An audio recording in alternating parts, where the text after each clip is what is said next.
Hey folks, welcome back to Chapter 8. Alright. See who we're bringing here. Not Vanessa.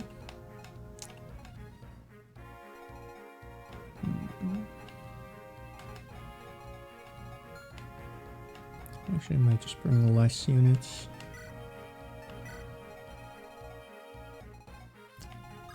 I guess it wouldn't even really matter if some of the units I don't plan on using long term end up kicking the bucket, but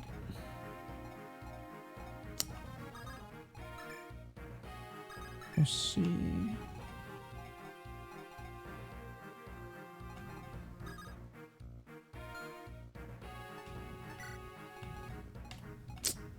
Oh, we definitely want a thief, of course.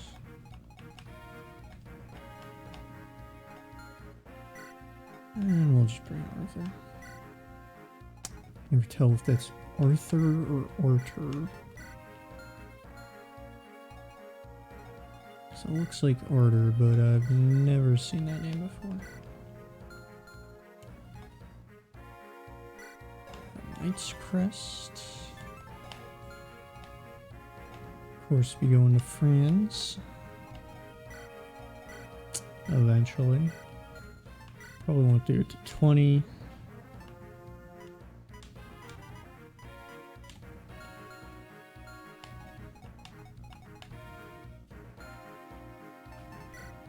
Looks good to me.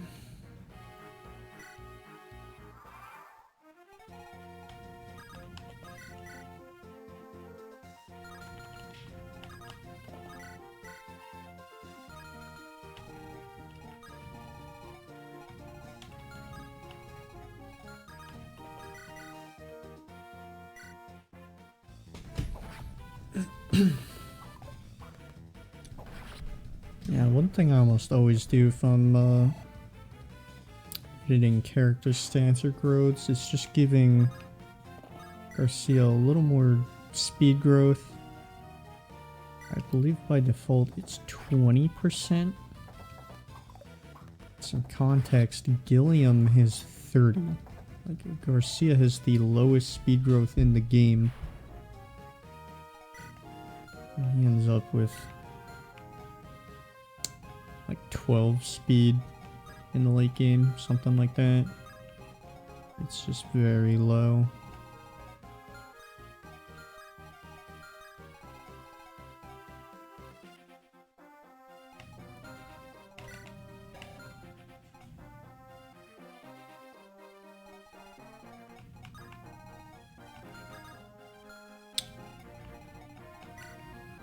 How many hits can he take?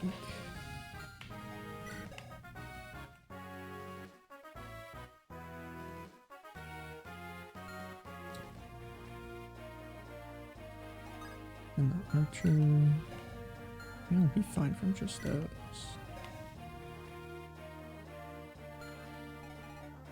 I want to give him a hand axe. We'll have Seth just kill the knight. Give him the ability to retaliate.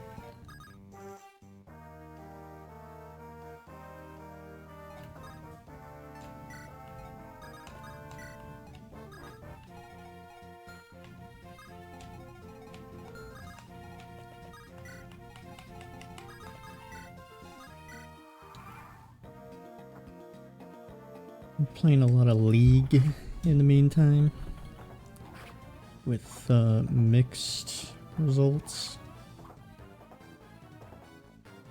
Did just add a temporary game mode I never played, Nexus Blitz.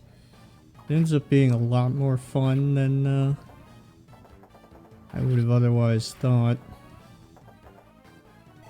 Usually these throwaway game modes, I don't even really bother with them. But this one is pretty fun. Reminds me a lot of Heroes of the Storm, actually. Event based. I hadn't realized he didn't move. Oh no, it was in range.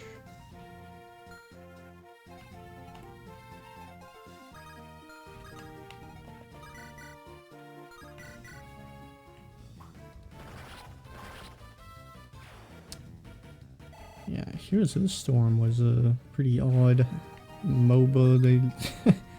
They used the term MOBA like it was some kind of shameful thing. They're like, we're not a MOBA. We're a hero brawler. Oh, okay.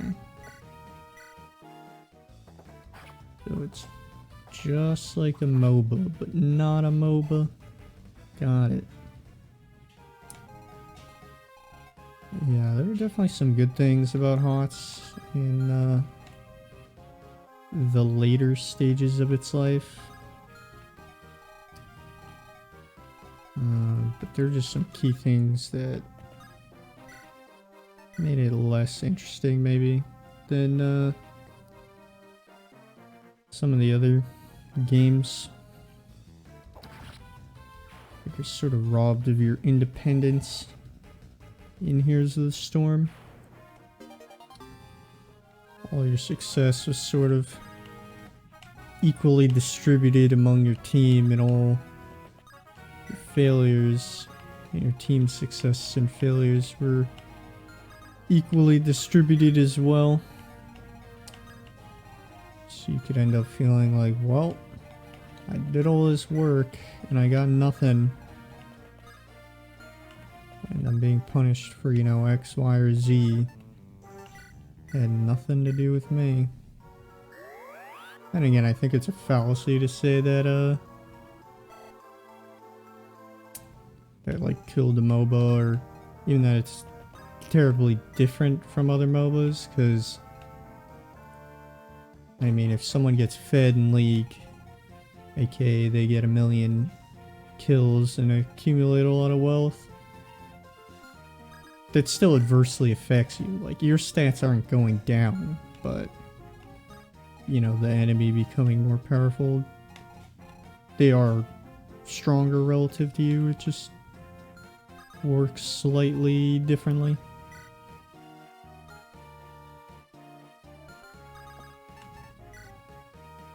It gave away the door key.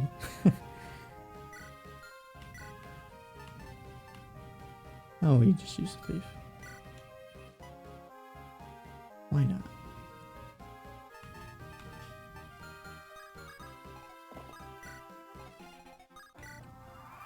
Oh, I forgot about Ephraim and his entourage, which is not good, because they're gonna have reinforcements behind them. Okay, this works.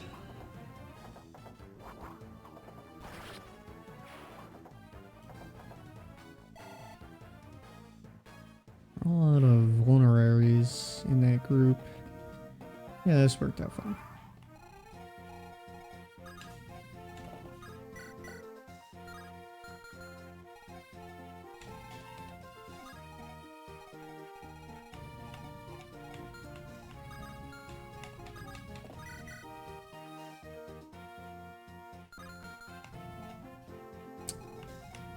I don't know if I want to use an elixir on 10 HP missing.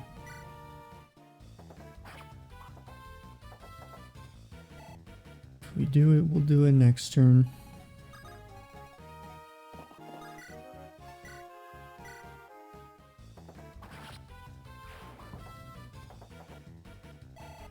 Yeah, but I think there are some things that HOTS actually did particularly well, better than any other MOBA I played. I think the standout one would be the mages, any of the magician type characters.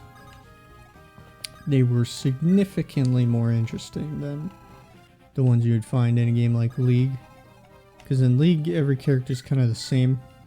It's like League's worst kept secret. Q is a skill shot, W is an AoE, E is mobility, ult is some kind of damage, usually AoE. And that's like half the cast. Obviously, things are different. You know, it's like, oh, well, name literally any character that doesn't follow this. Obviously, there are characters that don't follow it, but a lot of the characters, you know, Q is a skill shot. stuff like that. And the reason why it's sort of like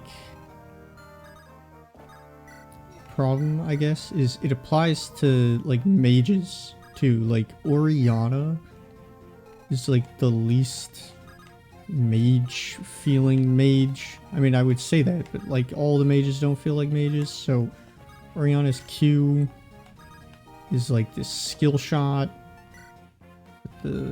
She has like a ball she commands. So that's just a skill shot. W's an AoE. E brings it back. I guess it's not mobility. And ult. AoE damage. I mean, for some kind of like control oriented, like, oh, big brain.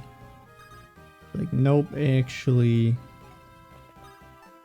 Not big brain at all. It doesn't feel like a mage. Like, to me, a mage would be like a Nivea. Like, she's got the wall. She's got the stun. I guess the E is kind of boring. Then the ult is like this low cooldown.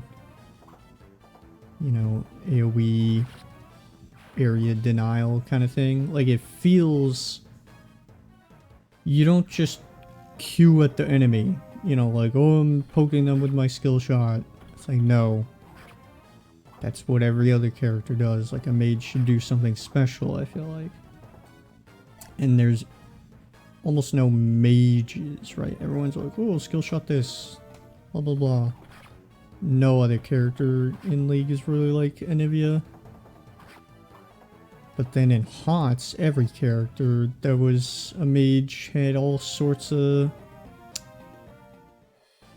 like different weird stuff. I know Jaina literally has point and click Q, but Jaina is almost the exception in that game. It's been a while since I played, obviously, so I'm trying to think of like a good example here.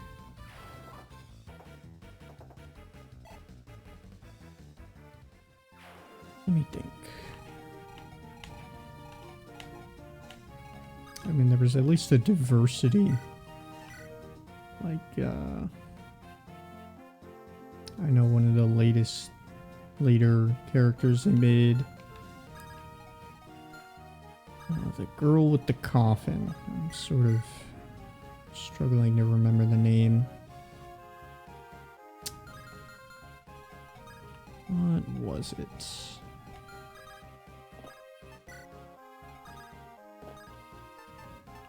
I don't remember. At any rate, that character, she was just like high mobility battle mage kind of thing, where she essentially had infinite mobility within combat, assuming she was landing the tip of her Q, like the outer edge of it. But then she was also had this like dual role, because in the late game and the early game, but primarily the late game, you could use this like tentacle move into some kind of chomp. This doesn't make any sense unless you've played the game. But you could poke from range as well, so you were this like high mobility dueler, but also this poke character. Is pretty interesting. I thought like her design was better than any mage in League. All the mages combined, like you look at Syndra. Oh my god, whiff everything, press R, and they die. Thanks. Thank you, Riot.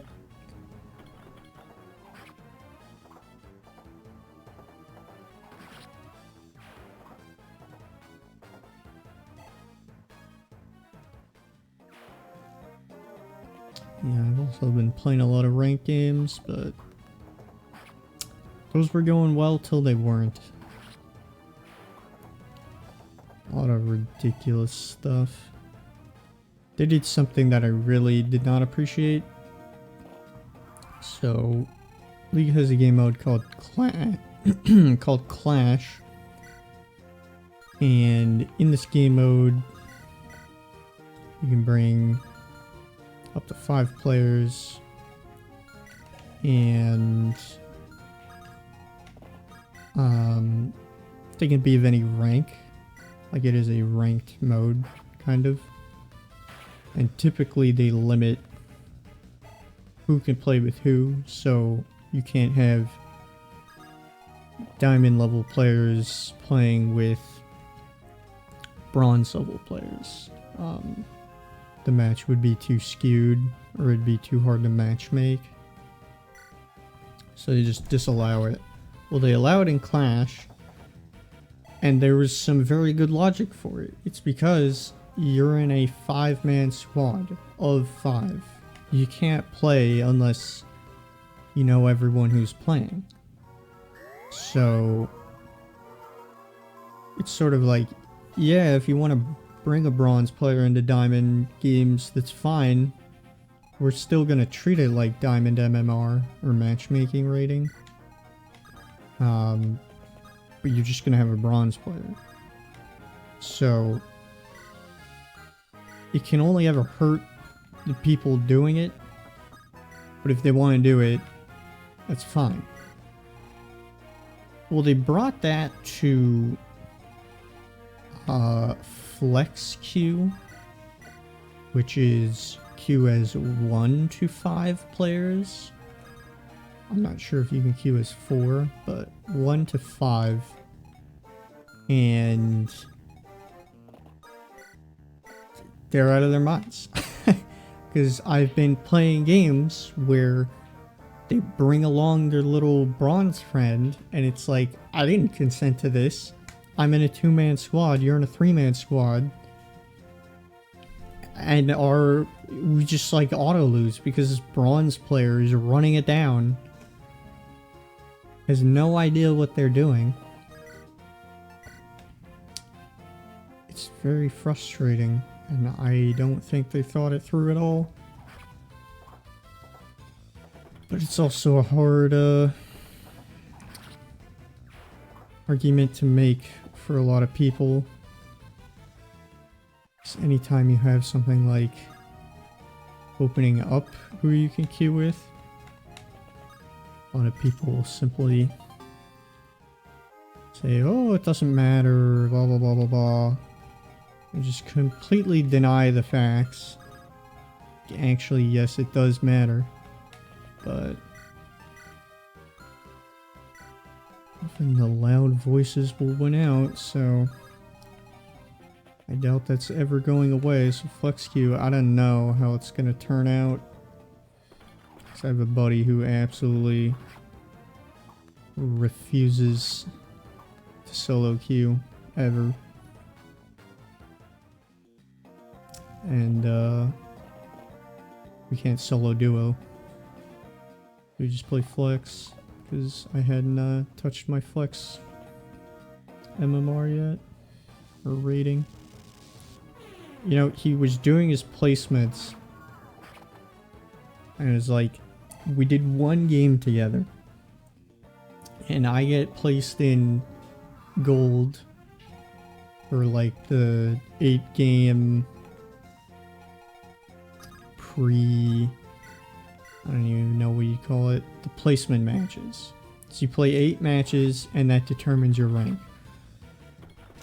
Well, another genius move that Riot did is they made it so you could see your rank going up, but it would never go down. So they would place you really low, and then you would see yourself grow a lot. And it was clearly some kind of like psychological retention based move on their part. But again, there were massive repercussions they either didn't notice or didn't care about, because I got placed in gold after one match, and I would assumedly end up in either plat or gold. I ended up like gold 1. I might have been silver in the promos, I don't know. But I was somewhere around there. And my friend, who had never played any, got placed iron, so he would assumedly end up in like bronze or silver or something. I don't know. It was like iron 1. I don't know how much MMR you can, or league points, LP. I'm not sure if that's the acronym, but I'm not sure where he ultimately would have ended up. But the point is, after one match, we couldn't queue together. And because the difference in rating. In any other season, we could have queued together up until the promos were completed. And ideally, we would be of close enough skill that we could just play together anyway. And it's like, nope. Can't play together. And, it's just such a ridiculous show they're putting on, because then they pull this stuff with Flex where it's like, yeah, anyone can queue together. Even, you know, bronze and a challenger, why not? It's like, there are many reasons why not. They don't care. It's really obnoxious. See, the league's been irking me in some ways. If you play a game long enough, it's inevitably gonna be annoying at times.